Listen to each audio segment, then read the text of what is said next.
Bonjour, je m'appelle Virginie Mbarga, je suis architecte solution au sein d'AWS. Je vais animer cette session de démonstration qui va se faire du coup en deux parties. La première, c'est la démo 1, celle que vous vous apprêtez à regarder.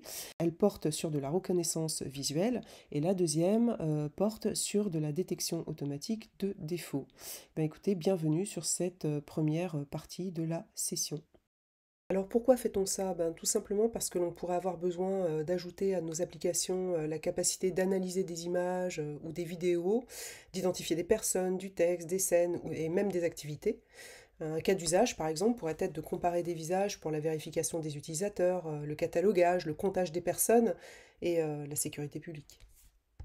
Pour cela, on va utiliser un certain nombre de services AWS, enfin un certain nombre de services Amazon, et on va utiliser mon ordinateur portable, notamment sa webcam, par le biais de laquelle je vais générer des images qui vont être stockées automatiquement dans un bucket Amazon S3. Cela va constituer un élément déclencheur qui va actionner deux autres services, notamment Amazon SNS et Amazon Lambda. SNS pour l'envoi de notifications, pour m'informer de l'apparition d'un nouvel objet dans le bucket, et Lambda pour actionner la reconnaissance visuelle via Amazon Recognition. Et notamment, Amazon Recognition va faire un check de l'objet, renvoyer les informations à Lambda, qui va les stocker dans une base DynamoDB. Voilà, donc pour ce faire, j'ai créé un petit script en Java qui va me permettre d'interagir avec le site web et notamment de récupérer toutes les inputs que je vais générer au travers du site web, c'est-à-dire typiquement le nom du préfixe qu'il va falloir créer au sein du bucket dans le cloud AWS. Pour cela, évidemment, il me faut des credentials et ces credentials, je les fournis à mon script par le biais des variables d'environnement. Donc ce script va écouter sur le port 3000 du coup je vais l'exécuter pour qu'il se mette en mode écoute et ensuite par le biais du site web je vais renseigner les informations notamment du préfixe donc, qui constitue en fait le folder. Donc ce préfixe s'appelle face ou face. J'enclenche la caméra, j'autorise la caméra à filmer, je vais prendre une photo du coup. Et cette photo va être automatiquement, normalement, uploadée par le biais de mon script en Java dans le bucket S3. Donc, a priori, c'est ce qui s'est passé. On va aller vérifier tout de suite ce qui s'est passé, si l'objet est bien parvenu jusqu'au bucket S3. Voilà le bucket utilisé pour le test. Effectivement, l'objet est bien apparu et on retrouve ici la photo prise par la webcam. Est-ce que j'ai reçu une notification par Amazon Simple Notification Service? La réponse est oui. Donc voici le type de notification reçue. Je fais un peu de ménage maintenant dans les mails, comme ça je suis sûre de ne pas les rater.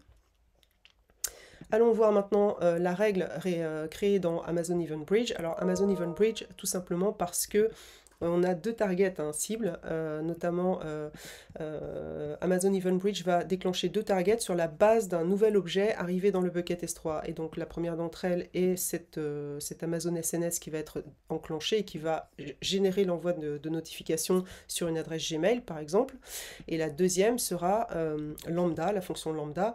Donc le service Lambda étant un service serverless, c'est-à-dire qu'il ne nécessite pas de système d'exploitation pour exécuter le code que vous allez générer. Il a aussi cette capacité à être scale in et scale out automatiquement, et ceci en fonction du workload qu'il va devoir gérer. Donc c'est vraiment un service, en plus il est assez low cost, il est plutôt low cost, donc c'est vraiment un service très intéressant.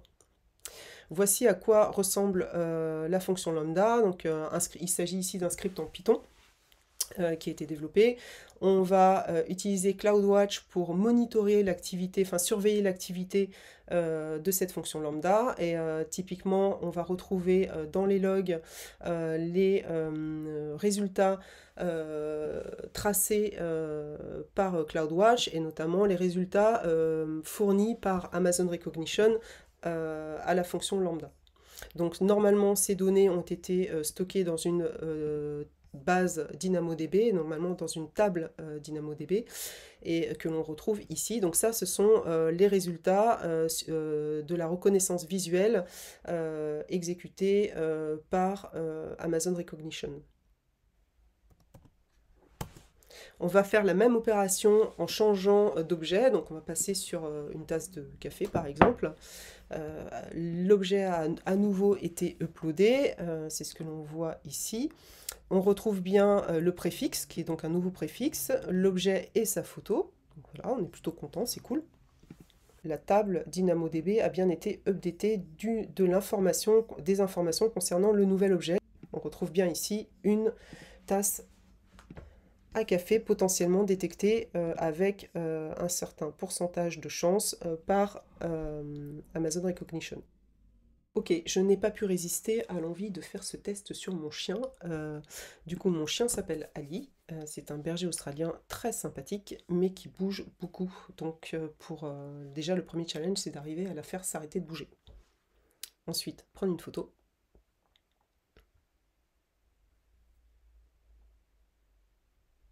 Yeah, victoire. Photo prise. Normalement uploadée dans le Pocket S3. Allons vérifier ça. Donc, on a un nouveau préfixe, test. Voilà, on retrouve ici la photo, donc on est plutôt content, c'est cool. Allons voir ce qui a été stocké dans la base, dans la table DynamoDB. Et on retrouve les informations relatives à la détection visuelle qui a été effectuée avec un taux de confiance de 95%. C'est la fin de cette première session autour de l'inspection visuelle. Donc pour rappel, nous avons soumis une entité au regard d'une caméra, ça a généré une image qui a été automatiquement uploadée dans le cloud AWS dans un bucket S3, ce qui a été l'élément déclencheur d'un processus de reconnaissance visuelle qui a procédé du coup à l'analyse de l'image, a émis un diagnostic et nous a proposé des labels qui semblaient matcher avec l'analyse qu'il en a faite. Donc on reste quand même là sur le label constituant le point de départ de la classification. Donc on reste là sur quelque chose de générique. Dans la deuxième partie de cette session, qui sera donc la démonstration numéro 2, on va voir comment générer soi-même ses propres labels, puisqu'évidemment dans le contexte par exemple d'une ligne de fabrication produit, il faut pouvoir laisser l'opportunité au client de choisir lui-même ses propres labels, puisque ce sont les labels qui constituent le point de départ de la classification, et cette classification va constituer le point de départ du cycle de vie, en fait, de l'unité produite. Est-ce qu'on la garde ou est-ce qu'on la jette? Voilà. Donc j'espère que cette démonstration vous a plu, et si c'est le cas, je vous dis à bientôt, j'espère, et puis en route pour la démo 2.